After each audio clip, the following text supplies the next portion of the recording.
전문의와 함께하는 시간 데일리 건강입니다. 오늘은 피부과 전문의 이창균 원장과 함께하겠습니다. 안녕하세요. 네, 안녕하세요. 피부과 전문의 이창균입니다. 네, 어서 오십시오. 네. 오늘 같이 할 주제 알려주시죠. 네, 오늘은 주사에 대해 알아보는 시간을 준비했습니다. 주사는 별다른 자극 없이도 코나 볼 주위가 빨개지거나 여드름과 유사한 구진 또는 농포가 나타나는 염증성 만성 질환인데요. 아마 많은 분들이 단순 딸기코로 알고 계신 분들이 많죠. 하지만 혈관들이 비정상적으로 확장되어 나타나는 하나의 질환이므로 치료가 꼭 필요합니다. 그렇군요. 근데 사실 주사에 대해서는 모르시는 분들이 좀 많을 것 같아서 이것저것 질문을 좀 드리겠습니다. 네. 먼저 주사가 왜 생기는지 원인부터 좀 여쭤볼게요. 아직 주사의 확실한 원인은 명확히 밝혀져 있지 않습니다. 네. 대부분의 주사 환자에서 열이나 다양한 자극에 대한 혈관 조절 기능의 이상이나 혈관 운동 기능의 이상이 관련이 된다고 추측되고 있습니다. 또 만성적인 햇빛 노출도 원인으로 생각되는데 햇빛에 의해 진피의 콜라겐 섬유와 탄력 섬유가 변성이 돼서 혈관이 확장되고 홍조, 홍반 및 모세혈관 확장이 나타나며 진피 기질도 변성되어 섬유화가 나타날 수 있습니다. 그렇군요.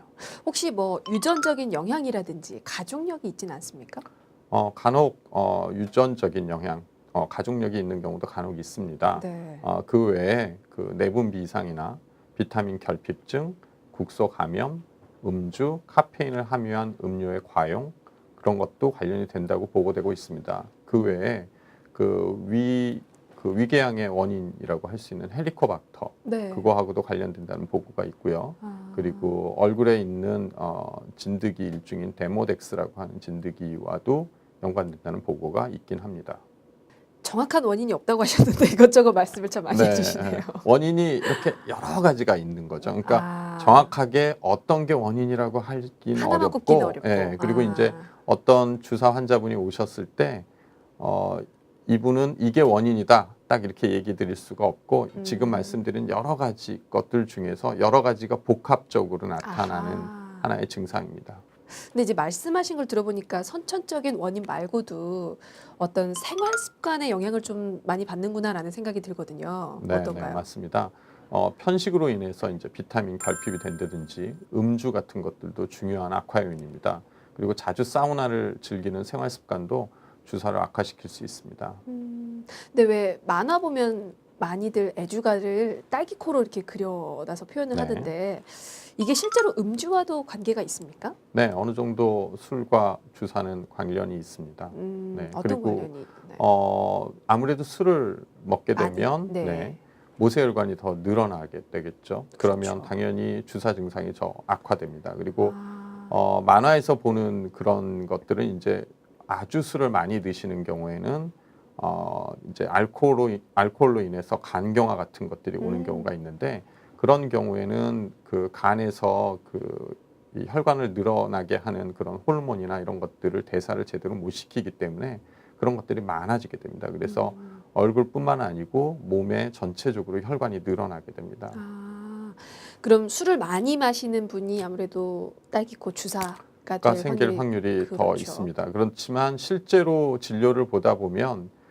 술을 많이 드셔가지고 주사로 오시는 분들보다는 평범한 20, 30대 여성분들이 더 많습니다. 아, 고위험군이 따로 있습니까? 정리를 할 수가 있을까요? 뭐 특별하게 고위험군이라고 할 수는 없지만 네. 주사는 피부가 하얗고 얇은 사람에게 주로 많이 나타납니다. 특히 30에서 50대에 많이 나타난다고 알려져 있고요. 여자에게서 훨씬 흔히 발생을 합니다. 그래서 대부분의 주사 환자분들은 여자분들이 많고요. 아. 남성에게는 흔히 나타나진 않지만 심한 형태는 또 남성에게 주로 나타납니다. 그래서 이제 만화 같은데 딸기코 같은 게 보통 남자로 그려지는 게 그렇죠. 심한 형태는 남자에게 주로 나타납니다. 저는 그래서 남성이 더 많은 줄 네, 알았거든요. 그렇지만 실제로는 여성분이 많고 꽤 생각보다 꽤 흔히 있는 질환입니다. 그래요. 네. 그러면 이 주사는 주 발생 부위가 어딘가요? 코인가요? 네, 뭐 아무래도 얼굴의 중앙 부위에 많이 생깁니다. 그래서 뭐 양볼이나 코 주변 이런 데 두드러지게 나타나게 됩니다. 혹시 얼굴 말고 다른 부위에도 나타날 수 있습니까? 주로 얼굴에 나타나고요. 뭐 심해지면 두피에도 나타날 수 있다고 되어 있습니다. 그리고 간혹 눈에도 주사 증상으로 눈을 침범하는 경우도 있습니다. 다른 부위에도 이렇게 주사가 나타날 수 있는데 코에 특히나 두드러지게 잘 발생을 하는 이유가 있다면 어떤 게 있을까요? 아무래도 이제 코 주변은 피부가 이제 아무래도 뭐 노출이 되어 있기 때문에 네. 외부 자극에 좀 더 취약합니다. 그래서 네네. 물리적 자극으로 인해서 혈관 조절 기능 장애가 생기기 쉽고요. 그로 인해서 콜라겐과 섬유의 퇴행 가능성이 높기 때문입니다. 그리고 또 하나는 코 주위가 다른 얼굴이나 몸에 비해서 혈관 분포가 아주 높습니다. 그래서 혈관과 관련된 조절 기능의 이상이니까 아무래도 주사가 코 주위나 혈관 분포가 많은 부위에 생기는 경우가 아무래도 추측되고 있습니다. 네. 근데 사실 주사가 이렇게 얼굴이 좀 빨개지는 증상을 네. 보이기 때문에 안면 홍조와도 좀 헷갈릴 수 있을 것 같은데요. 이 두 가지는 네. 어떻게 구분이 가능할까요? 처음에는 안면 홍조로 시작한다고 생각하시면 됩니다. 그러니까 아. 초기 증상은 안면 홍조로 시작이 되다가 그 증상이 조금씩 더 심해지면 이제 염증성 병변들이 동반이 되고 그런 경우를 이제 주사라고 하고요. 넓은 의미에서는 초기의 안면 홍조 증상도 주사의 하나의 증상으로 나타날 수도 있습니다. 그러니까 주사의 초기 증상으로 안면 홍조가 나타날 수 네, 있다는 네. 거고. 그러면 어떻게 생각하면 안면 홍조를 방치를 하게 되면 이게 주사가 될 수 있다는 거네요? 네, 그렇습니다. 그래서 초기에 안면 홍조 증상이 있을 때 네. 그 증상이 좀 심한 경우에는 좀 적극적으로 치료를 하는 것이 중요합니다. 그리고 피부 표면에 울퉁불퉁한 염증을 동반하는 증상인 주사비도 생길 수가 있다고 알고 있는데 주사비는 뭔가요? 네, 뭐 소위 말하는 딸기코입니다. 코 부분에 유독 아. 주사 증상이 심해져서 코가 커지고 붉어지면 이제 주사비라고 진단을 하게 됩니다. 그러니까 주사의 한 증상으로 딸기코가 나타날 수 있는 거고 그렇죠. 초기 증상으로 안면 홍조가 또 안면 나타날 수 홍조가 있는 나타날 수 거고. 있습니다. 네. 혹시 날씨와는 어떤 관계가 있을까요? 아무래도 온도차가 심한 경우에는 안 좋습니다. 그러니까 너무 추운데도 피부 손상을 일으켜서 혈관벽의 운동 기능의 조절에 이상을 만들 수 있고요. 너무 더운데도 혈관이 너무 늘어나 있는 상태가 되면 걔가 혈관이 늘어났다 줄어들었다 하는 기능에 문제가 생기게 될 확률이 높습니다. 그러니까 네. 너무 추운 환경, 너무 더운 환경 모두 안 좋다고 생각하시면 됩니다. 근데 사실 얼굴 빨개지는 건 여성분들 중에서는 또 폐경을 모든 분들이 겪기 때문에 네. 이럴 경우에 또 안면 홍조 증상이 나타나잖아요. 네. 네, 이런 경우와 이 주사 어떤 연관성이 있는지도. 그거는 이제 보통은 이제 안면 홍조 증상만 나타나게 되는 거고요. 네. 물론 이제 안면 호르몬에 의해서 안면 홍조가 초기에 나타났다가 주사 증상까지 더 심해지는 경우도 있겠지만 보통의 경우는 그런 호르몬에 의해서 생기는 일시적인 안면 홍조는 시간이 지나면서 호르몬이 좀 더 저하되면서는 특별한 문제 없이 뭐 해결이 되는 경우가 더 많습니다. 혹시 안면 홍조와 주사가 동시에 동반돼서 나타나기도 하나요? 네, 안면 홍조는 아무래도 그건 주사의 초기 증상으로 보통 나타나는 경우가 많기 때문에 네. 안면 홍조는 초기의 증상으로 나타나는 거고 주사인 경우는 대부분 안면 홍조를 동반하면서 염증성 병변이 나타나는 경우가 많습니다. 그래서 비교적 초기에 안면 홍조만 있는 경우에는 안면 홍조로 진단을 하게 되고요. 네. 안면 홍조에 염증성 병변이 같이 동반되는 경우는 주사라고 진단을 하게 되는 경우가 많습니다. 그러니까 염증 유무의 차이로 이제 구분을 할 수가 있군요. 네. 알겠습니다. 근데 주사의 경우는 이게 단순히 코나 그 주변이 빨개지는 건가요? 아니면 여드름 형태로 나타날 수도 있는 건가요? 일단 여드름과 주사는 구분이 명확하지 않을 수도 있습니다. 그래서 초기에는 이분이 여드름인지 아니면 여드름처럼 보이는 그 염증성 병변이 주사인지가 헷갈리는 경우가 많이 있습니다. 그래서 실제로는 치료를 할 때 여드름으로 치료를 하다가 나중에 보면 주사인 경우도 있고 그렇기 때문에 병의 진행이나 아니면 상태나 치료의 결과 같은 것들을 통해서 임상적으로 진단을 하게 되는 경우가 많이 있습니다. 그럼 주사와 여드름을 구분할 수 있는 방법은 없습니까?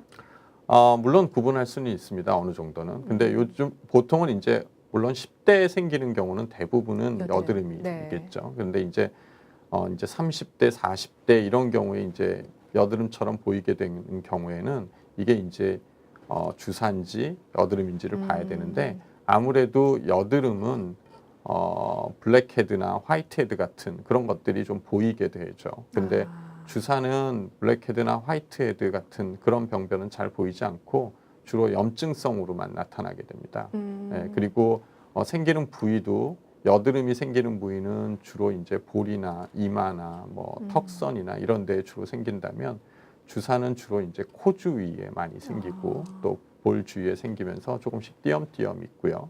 그리고 안면 홍조가 또 동반되느냐 안 되느냐도 또 중요한 차이가 될 수 있습니다. 연령대라든지 발생 부위라든지 네. 병변 등을 통해서 구분할 네. 수 있다는 네. 말씀이셨어요. 혹시 주사 때문에 여드름이 이게 생길 수도 있습니까? 주사 때문에 여드름이 생기는 건 아니고 주사의 증상 중에 여드름성 주사라고 있습니다. 그래서 주사인데 여드름처럼 보여서 그런 것들을 이제 여드름성 주사라고 합니다. 실제로 여드름은 아니고요. 하지만 치료 부분에서 보통 이제 항생제를 많이 사용하게 되는데 주사의 염증성 병변을 치료하기 위해서요.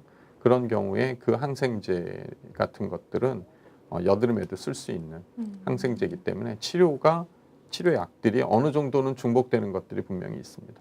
근데 이제 방금 그러셨잖아요. 오인할 수도 있다고. 네. 그래서 잘못 치료를 받을 수도 있다고 네. 말씀을 하셨는데 만약에 주사를 단순 여드름으로 오인해서 치료를 받는다면 이게 어떤 문제가 생길 수 있는지. 아무래도 이제 주사를 단순히 여드름으로 생각해서 치료를 한다면 보통 여드름은 보통 모공이 피지나 각질에 의해서 막히는 경우가 많기 때문에 네. 가벼운 필링을 하게 됩니다. 아하필이나 바하필 같은 것들을 쓰고요. 여드름 연고 같은 것들도 조금 더 자극되는 것들을 쓰게 되는데 그런 것들은 주사에는 전혀 도움이 되지 않고 오히려 주사를 악화시킬 수도 있습니다. 그러니까 여드름성 주사인 경우에 여드름으로 오인해서 뭐 스케일링을 한다든지 뭐 그런 치료들을 하게 되면 오히려 주사 증상을 악화시킬 수 있고 주사는 그 염증성 병변을 감소시킬 수 있는 약을 쓰거나 아니면 요즘에는 여러 가지 레이저들이 많이 발달돼 있습니다. 그래서 그런 레이저들을 통해서 혈관을 제거해 주는 레이저들을 통해서 혈관과 염증성 병변을 완화시켜서 치료할 수 있습니다. 그러면 치료를 받았는데도 개선이 되지 않으면 이거 문제가 있구나라고 인지를 좀 하셔야 될 텐데 네. 이 주사가 악화되는 진행 과정은 어떻게 되는지 그것도 좀 알려주실까요? 네, 그 발병 초기에는 홍조만 간헐적으로 나타나고 이러한 홍조는 이제 여러 가지 비특이적인 자극, 자외선이나 열, 한랭, 화학적 자극, 강한 감정 고조, 술, 그다음에 뜨겁거나 자극성이 있는 음식 등에 의해서 유발이 됩니다. 이러한 비특이적인 자극이 주어졌을 때는 따갑거나 화끈거리는 증상이 동반해서 그런 홍반이 나타나는 경우는 수시간 정도에서 수일간 지속되기도 하고요. 시일이 경과함에 따라 이제 지속적으로 홍반하고 무쇠혈관 확장 그리고 0.5에서 1mm 정도의 작은 크기의 모낭의 염증성 부진과 고름, 물집 같은 것들이 얼굴 중심부에 나타나게 됩니다. 그리고 이 시기에 얼굴의 모공도 이제 두드러지게 나타나게 되고요. 왜냐하면 혈관이 많이 늘어나게 되면 피부가 두꺼워지면서 모공이 좀 두드러지게 됩니다. 좀 더 이제 진행이 되면 얼굴 전체로 이제 염증성 병변이 더 심해지고요. 두피에도 생길 수 있고 드물지만 소수의 경우에는 큰 염증과 고름이 이제 차고 그다음에 염증성 병변들이 더 많아지게 되고 피지선과 이제 결합 조직 같은 거 증식이 되고 코는 이제 많이 커져서 이제 딸기코, 비류라고 해서 뭐 그런 것들도 생기게 되고요. 모공이 이제 확장되면 피부 표면이 울퉁불퉁해집니다. 그래서 이제 오렌지 껍질 아시죠? 그런 네. 것처럼 피부가 딱딱해지면서 단단해지면서 혈관은 늘어나 있고 그런 식으로 변하게 됩니다. 그렇군요. 사실 악화되는 진행 과정 지금 말씀을 해주셨는데 사실 단순히 빨갛다는 이유만으로 치료를 얼마나 많은 분들이 받으실까 싶기도 합니다. 이게 혹시라도 자연적으로 치유가 되거나 나아지기도 하는지. 네. 보통 주사는 정확하게 주사로 진단이 되면 호전과 악화를 반복됩니다. 그러다가 하지만 점점 악화되는 보통의 경우는 점점 악화되는 진행성 질환이라고 생각을 하시면 됩니다. 증상 악화하고 부종 등의 합병증이 일어나기 전에 이제 주사로 진단이 되는 경우는 조기 치료를 하는 것이 중요합니다. 그러니까 좋아지는 듯 하다가 다시 나빠지고 뭐 네. 이런 경우가 네, 반복이 네, 된다는 네, 말씀이시죠. 맞습니다. 네. 결국은 전문적인 치료를 받아야 한다는 말씀이시고요. 네, 심하면요. 그리고 이제 아. 보통은 이제 주기적으로 좋아졌다 나빠졌다를 반복하는데 네. 아까 주사의 원인 그런 것들과 뭐 스트레스 뭐 이런 것들이 또 원인이 되는 경우가 많이 있습니다. 아, 이 악화시킬 수 있는 요인을 다시 한번 좀 정리를 해주시겠습니까? 네, 아까 말씀드린 것처럼 뭐 카페인이 많이 함유된 음료나 네. 비타민 부족, 음주, 스트레스, 뭐 사우나를 많이 간다든지 뭐 이런 것들이 우리가 쉽게 생활에서 잘못하고 있는 주사를 악화시킬 수 있는 원인이 됩니다. 어쨌거나 이 주사는 전문적인 치료가 필요하다는 말씀이신데요. 치료 방법 앞서서 뭐 잠깐 언급을 해주신 것 같은데 보다 네. 자세하게 좀 여쭤보겠습니다. 어떤 방법으로 치료를 하게 되나요? 뭐 가장 기본적인 거는 먹는 약과 바르는 약이 있습니다. 네네. 그래서 항생제 종류의 먹는 약과 그 다음에 염증을 가라앉히는 연고제가 있습니다. 그 두 가지가 가장 기본적인 거고요. 그렇지만 우리나라 분들은 대부분 요즘에는 먹는 약에 대해서 조금 거부감이 있으십니다. 그리고 이 주사라고 하는 질환은 약을 일주일 정도 먹는 게 아니고 수개월 정도를 먹어서 치료를 하는 경우가 많습니다. 그리고 호전과 악화를 계속 반복하기 때문에 계속 악화됐을 때마다 약을 먹어야 되는데 약을 먹는 거에 대한 거부감이 분명히 있으시고 뭐 물론 당연히 약을 많이 먹는 건 좋은 일은 아니고요. 그런 경우에는 이제 레이저 치료나 이런 것들로 조절을 해드리기도 합니다. 그래서 얼굴이 많이 붉은 안면홍조 증상이 심하면 혈관을 없애주는 여러 가지 레이저들이 있습니다. 그래서 그런 레이저들로 안면홍조 증상을 좀 완화시켜 드리고요. 그리고 또 염증성 병변이 주인 경우는 그런 또 염증성 병변을 치료할 수 있는 여러 가지 레이저 장비들이 요즘 많이 나와 있습니다. 뭐 테라클리어나 뭐 DDR이나 이런 레이저들이 나와 있는데 그런 걸 이용해서 뭐 3주에 한 번, 2주에 한 번 정도 레이저 치료를 한 3에서 5회 정도 받으면 어느 정도 증상의 완화가 됩니다. 그러면 지내시다가 또 어떤 일이 있어서 중간에 증상이 악화되면 오셔서 뭐 한두 번 정도 치료를 해서 다시 호전시키고 그렇게 치료를 합니다. 물론 개인에 따라서 효과가 개인차가 있습니다. 그래서 뭐 아주 운이 좋으신 분들은 두세 번 치료로 많이 호전이 되기도 하고요. 어떤 분들은 한 5번 정도 치료를 해서 뭐 2주나 한 달 뒤에나 돼서야 호전이 되는 경우도 간혹 있습니다. 그러니까 심하지 않으면 약 복용만으로도 치료가 되지만 상태가 좀 진행이 된다면 혈관 치료도 이제 필요하다고 말씀을 하셨는데 필요합니다. 혈관 치료까지 필요한 경우는 어떤 경우들이 있을까요? 보통 이제 얼굴이 많이 붉으신 분들입니다. 네네. 그래서 그리고 염증성 병변이 아까 좀 전에 얘기한 것처럼 그게 염증성 병변이 한두 개, 두세 개인 분들은 뭐 가볍게 약 먹고 치료하셔도 충분하지만 네네. 얼굴에 염증성 병변이 아주 심한 경우에는 좀 더 적극적인 치료를 하시는 게 더 낫습니다. 그리고 그게 오랫동안 방치되면 혈관이 늘어나 있는 게 오랫동안 방치되면 피부가 두꺼워집니다. 그래서 오렌지 껍질처럼 두꺼워지게 되니까 네네. 너무 그걸 방치하는 것보다는 중간중간에는 필요한 경우에는 치료를 하는 것이 중요합니다. 방치하면 외관상으로 보기가 굉장히 싫겠군요. 네. 그렇습니다. 혹시 주사를 방치했을 경우에 어떤 합병증이 생길 수도 있습니까? 합병증이면 피부에 나타나는 거 이게 뭐 무슨 생명에 지장이 있는 건 아니니까요. 네네네. 뭐 특별한 문제는 없지만 피부가 상당히 두꺼워지고 보기 싫어지고 염증이 많아지게 되는 게 가장 큰 문제고요. 또 하나는 간혹 한 뭐 통계마다 다르지만 뭐 8에서 한 35% 정도에선 눈을 침범하는 경우가 있습니다. 눈 병변을 말씀하시는 건가요? 네. 주사에서는 눈 병변을 침범하는 경우가 있기 때문에 꼭 눈 병변이 나타나는 경우에는 안과에서 주기적인 치료를 하시는 게 좋습니다. 잘못하면 천공으로 인한 흉터로 인해서 반응으로 인한 이렇게 실명이나 이런 아주 안 좋은 경우까지 생길 수 있기 때문에 주사가 있으면 먼저 안과 체크를 해보시는 게 좋고 체크해서 별 문제 없으시면 주기적인 체크만 하시면 되고요.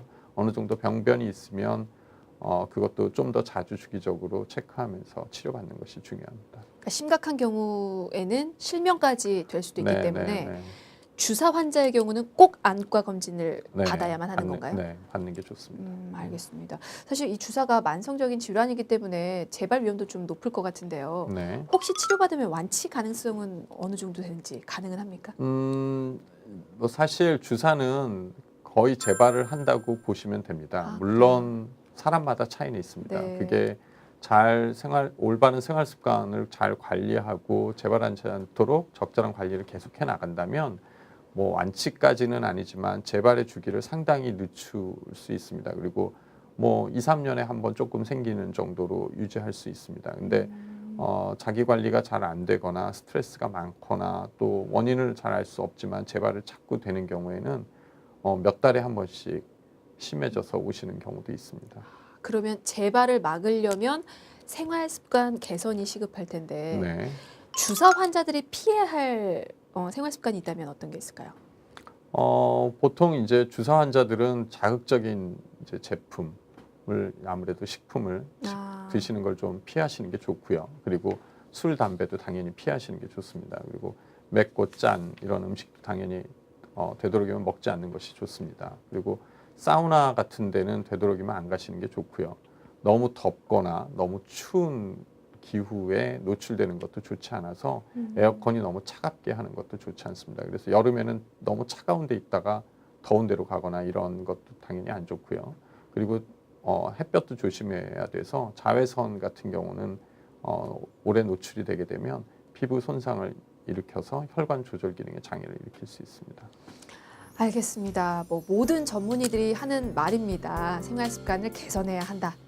뭐 물론 어려운 건 아니지만 실천하기가 쉽지 않다는 건 알고 있는데요. 어쨌든 건강을 위해서는 의식적으로 노력을 꾸준히 해주시기 바라겠습니다. 자, 지금까지 피부과 전문의 이창균 원장이었습니다. 말씀 감사합니다. 네, 감사합니다.